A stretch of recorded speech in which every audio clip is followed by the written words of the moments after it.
నమస్తే, నేను Yogita. Welcome to సత్యాగ్రహి.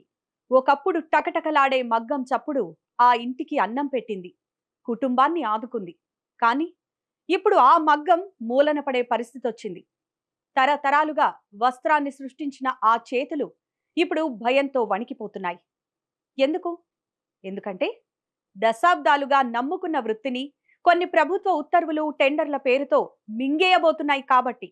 దశాబ్దాలుగా నమ్ముకున్న చేనేత వ్యవస్థను టెండర్ల పేరుతో ఖతం చేస్తున్నారు కాబట్టి. వైఎస్ఆర్ హయాం నుంచి అమల్లో ఉన్న డైరెక్ట్ ప్రొక్యూర్మెంట్ విధానానికి మంగళం పాడుతున్నారు కాబట్టి. ప్రభుత్వం తీసుకొస్తున్న టెండర్ విధానంతో నేతన్న ఆవేదనలో మునిగిపోయాడు. ఏవైతే ప్రభుత్వం నుంచి సిరిసిల్ల నేత కార్మికులకు ఆర్డర్లు వచ్చినాయో అవి బతుకమ్మ చీరలు అయితేనేమి, రాజీవ్ విద్యా మిషన్ ఆర్యం క్లాత్ అయితేనేమి, రంజాన్ తోఫా అయితేనేమి, క్రిస్మస్ గిఫ్ట్లు అయితేనేమి, ప్రతి ఒక్క ప్రభుత్వానికి సంబంధించినటువంటి ఆర్డర్లు సిరిసిల్ల నేత కార్మికులకు మ్యాక్సెసైటీల రూపంలో కావచ్చు, లేదంటే ఎస్ఎస్ఐ యూనిట్ల రూపంలో కావచ్చు, వాళ్ళకు ఆర్డర్లు ఇచ్చి సిరిసిల్లాలో ఉన్నటువంటి మరమగ్గాల మీదనే ఉత్పత్తి చేయించి వాళ్ళకు ఉపాధి కలిగే విధంగా ఏదైతే బీఆర్ఎస్ ప్రభుత్వం తీసుకున్నటువంటి చర్యలు ఉన్నాయో దాన్ని ఒక్కొక్కటిగా పక్కకు పెడతా ఉన్నది. ఎందుకంటే మొన్నటికి మొన్న రంజాన్కు సంబంధించినటువంటి 60 కోట్ల రూపాయల ఆర్డర్లను హైదరాబాద్లో ఉన్న ఒక మిల్లుకు టెండర్ల రూపంలో కమిషన్లకు ఆకృతి పడి కట్టబెట్టడం జరిగింది. నిన్న స్కూల్ యూనిఫామ్ల ఆర్డర్లను కూడా క్యాన్సిల్ చేయడం జరిగింది. ఇప్పుడు వచ్చినటువంటి రేవంత్ రెడ్డి సర్కారు సిరిసిల్ల నియోజకవర్గం మీద పగబెట్టుకొని, పద్మశాలి సోదరులపై పగబెట్టుకొని కావాలని ఈ ఆర్డర్లను ఇవ్వకుండా వాళ్ళని తీవ్ర ఇబ్బందులకు గురి చేస్తూ ఉన్నది.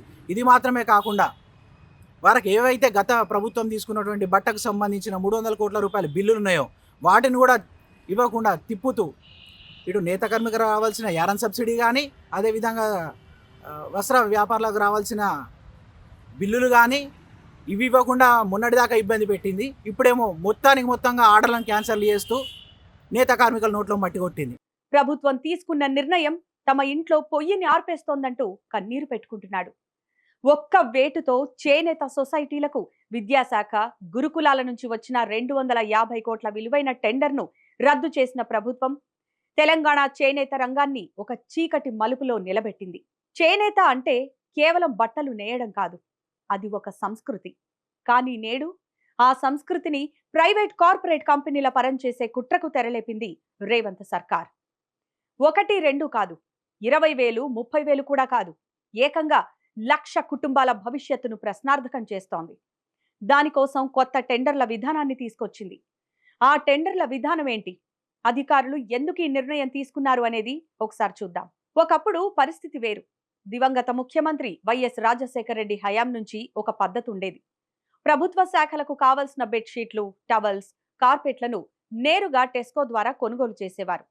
దీనివల్ల చేనేత సొసైటీలకు నిరంతరం పని దొరికేది. కానీ ఏప్రిల్ 1, 2026 నుంచి, అంటే ఈ నెల 1 నుంచి పరిస్థితి అంతా మారిపోయింది.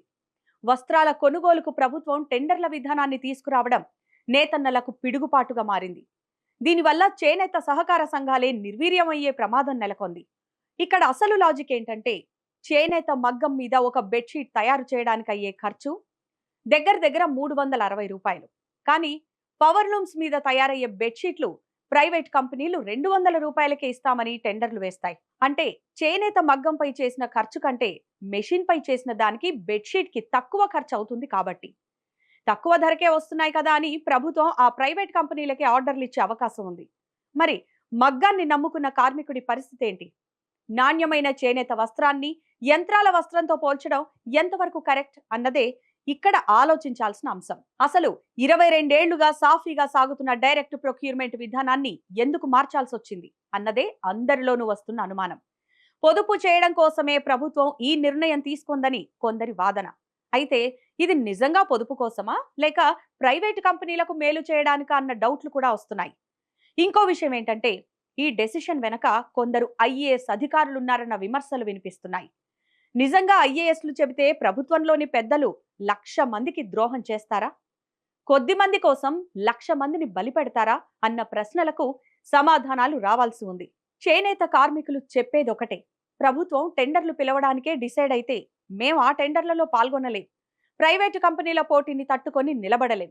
కానీ ఇప్పటికే అరకొరగా నడుస్తున్న మగ్గాలు పూర్తిగా ఆగిపోతే మాత్రం కరీంనగర్, వరంగల్ జిల్లాల్లో మళ్లీ ఆకలి చావులు తప్పవు అని బయటకొస్తున్న కన్నీళ్లను బలవంతంగా ఆపుకుంటూ గద్గద స్వరంతో తమ బాధను చెప్పుకుంటున్నారు. ఇప్పుడున్న ఏదైతే ఇంద్రమ్మ చీరలు ఉన్నాయో టెండర్ ద్వారా కాకుండా మా వర్కర్లకు పూర్తి స్థాయిలో పని ఇచ్చినట్టయితే వాళ్ళు కొంచెము లబ్ధి పొందుతారు. టెండర్లకు పోతుందనే ఒక కొంచెం అనుమానం ఉంది కాబట్టి మనుషులు ఒక భయభ్రాంతులకు గురవుతారు. దానివల్ల కొంచెం ఆత్మహత్యలు చేసుకునే అవకాశం ఉంది కాబట్టి దయచేసి రేవంత్ రెడ్డి గారు మా యందు దయతలిచి ఆర్డరు సొసైటీల ద్వారా ఇచ్చి మమ్మల్ని ఆదుకోవాలని మేము కోరుతున్నాము. గత ప్రభుత్వం మాకు ఇచ్చి ఎంతో కొంచెం మేలు చేసింది. ఏ కోపతాపాలు ఏం లేకున్నా మాకు ఇవ్వాలని మేము మనస్ఫూర్తిగా కోరుకుంటున్నాము. ఇవన్నీ చూస్తుంటే గత కొన్నేళ్లుగా ప్రభుత్వం అమలు చేసిన పథకాలన్నీ ఈ ఒక్క నిర్ణయంతో బూడిదలో పోసిన పన్నీరు కాబోతున్నాయనేది క్లియర్ గా తెలుస్తోంది. ఈ టెండర్ల విధానం వద్దు అని కొందరు ప్రజాప్రతినిధులతో పాటు చేనేత కార్మికులు మంత్రి తుమ్మల నాగేశ్వరరావును కలిసి విజ్ఞప్తి చేశారు. పాత విధానాన్నే కొనసాగించాలని రిక్వెస్ట్ చేశారు. దీనికి మంత్రి తుమ్మల కూడా సానుకూలంగా స్పందించినట్టు తెలుస్తోంది. కానీ ఆ హామీ ఉత్తర్వుల రూపంలో వచ్చే వరకు కార్మికులకు నిద్ర పట్టదు. చేనేత అంటే కేవలం రాజకీయం చేసే వస్తువు కాదు, అది 1,00,000 కుటుంబాల ప్రాణాధారం. ప్రభుత్వం ఆలోచించాలి. టెండర్ల వల్ల కొన్ని రూపాయలు మిగులుతాయేమో కానీ వేలాది మంది చేనేత కార్మికుల బతుకులు రోడ్డున పడతాయి. సాంకేతికత పేరుతో సంస్కృతిని, యంత్రాల పేరుతో మనుషులను బలివ్వడం కరెక్టేనా? ఈ విషయంలో ప్రభుత్వం తక్షణమే జీవో జారీ చేసి టెండర్ల విధానానికి స్వస్తి పలకాలని కోరుకుందాం. దీనిపై మీ ఆలోచనను కూడా కామెంట్స్ రూపంలో ఈ వీడియో కింద తెలియజేయండి. Thanks for watching.